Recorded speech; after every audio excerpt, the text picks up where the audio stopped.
mi-chemin entre le mini monospace et la berline, les ludospaces sont pour la plupart dérivés d'utilitaires légers. C'est le cas du Fiat Doblo. Apparu en 2001, soit avec près de 5 ans de retard sur ses concurrents français, Citroën Berlingo, Peugeot Partner ou Renault Kangoo, il s'est néanmoins immédiatement distingué en offrant le plus grand volume de chargement de la catégorie.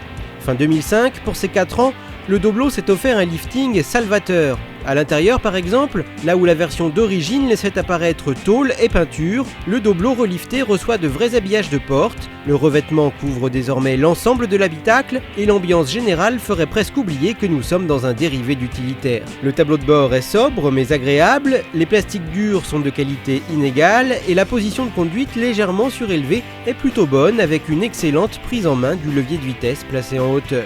Bien équipé de série, le Doblo reçoit dès le premier niveau de finition les airbags conducteurs et passagers, la direction assistée, la fermeture centralisée, les vitres électriques et les appuie-têtes arrière réglables. Notre version Family reçoit en plus la deuxième porte arrière coulissante, l'air conditionné, le siège conducteur et le volant réglables en hauteur, l'accoudoir pour le siège conducteur, les antibrouillards et le lecteur de CD avec 6 haut-parleurs. De nombreux rangements, comme ce grand bac qui fait toute la largeur intérieure de la voiture, viennent renforcer l'excellente habitabilité de l'auto. La garde au toit est tout simplement impressionnante. Quant à la place, aussi bien devant que derrière, tous les passagers seront à l'aise. Tous, sauf ceux qui prendront place sur la 3e rangée de sièges, celle offerte par la version Family. Cette version permet en effet d'accueillir 7 personnes à bord, mais à moins de mettre de jeunes enfants sur cette banquette, il faudra se contenter de courts trajets, l'espace avec les sièges de devant ne laissant pas suffisamment de place pour les jambes. De toute façon, à moins d'avoir une remorque ou un coffre de toit, difficile de partir en vacances en configuration 7 places, le coffre est alors inexistant.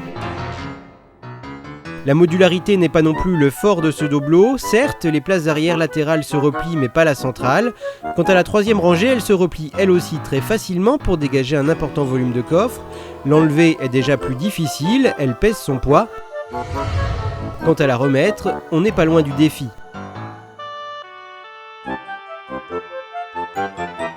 Dommage, car une fois enlevée, elle permet au Doblo d'offrir un énorme volume de chargement allant de 750 à 3000 décimètres cubes. Impressionnant. Sur la route, le Doblo nous a fait très bonne impression. Bien sûr, il ne s'agit pas d'une voiture de course, mais une fois lancé, sur autoroute par exemple, il faudra faire attention à surveiller le compteur. Avec cette motorisation diesel 1,9 litre multijet de 120 chevaux, le Doblo atteint les 174 km/h en vitesse maxi et aura tendance à vouloir dépasser les vitesses légales sans que l'on ne s'en rende compte. Il faut dire que son insonorisation est bonne et que ses sièges, bien que relativement fermes, accueillent correctement ses occupants. Avec un couple de 200 Nm, des 1750 tours minute, la conduite est plaisante, notamment en ville. Le Doblo s'y sent parfaitement à l'aise et propose en option des capteurs de recul pour faciliter le stationnement, même si la visibilité arrière, grâce à la grande vitre du haillon, est plutôt bonne. Seuls les freins équipés de l'ABS avec correcteur de freinage EBD laissent à redire, les aides se déclenchant trop facilement. Sur petite route escarpée, le Doblo aura plus de mal à faire oublier ses origines d'utilitaire. La prise de roulis, même si limitée, est bien présente. Quant aux suspensions arrière, d'un autre âge, il s'agit d'un essieu rigide avec ressort à lames longitudinaux, une solution fiable et éprouvée mais qui à vide laisse une impression de flottement assez désagréable sur mauvais revêtement. Heureusement, la direction est légère et précise. Côté consommation par contre, les 6 litres 1 au 100 km annoncés par le constructeur se sont plutôt approchés des 8 litres 5 en respectant les vitesses légales. Le filtre à particules installé de série y est peut-être pour quelque chose. Enfin, un point sur lequel le Doblo ne peut faire oublier ses gènes, c'est son look. De face, avec ses gros optiques, ses gros pare-chocs, sa grosse calandre, ses gros rétroviseurs et son imposant pare-brise, le Doblo dégage une impression de robustesse, tout en affichant un certain dynamisme. De profil, le Doblo révèle ses formes généreuses, 4,25 m de longueur, ce qui en fait le plus long de sa catégorie. Ses grandes surfaces vitrées sont très carrées à l'arrière, beaucoup plus travaillées à l'avant. Quant au dessin des passages de roues, il est tout simplement étonnant, réussissant à souligner à la fois la robustesse et le dynamisme. De larges baguettes de protection protègent les portes, des portes qui s'ouvrent à l'arrière en coulissant, ce qui permet d'accéder facilement pour attacher les enfants dans leur siège, par exemple. L'arrière est le moins réussi, très carré, on dirait un gros cube. La version Family possède un grand haillon qui nécessitera un peu de place pour pouvoir s'ouvrir.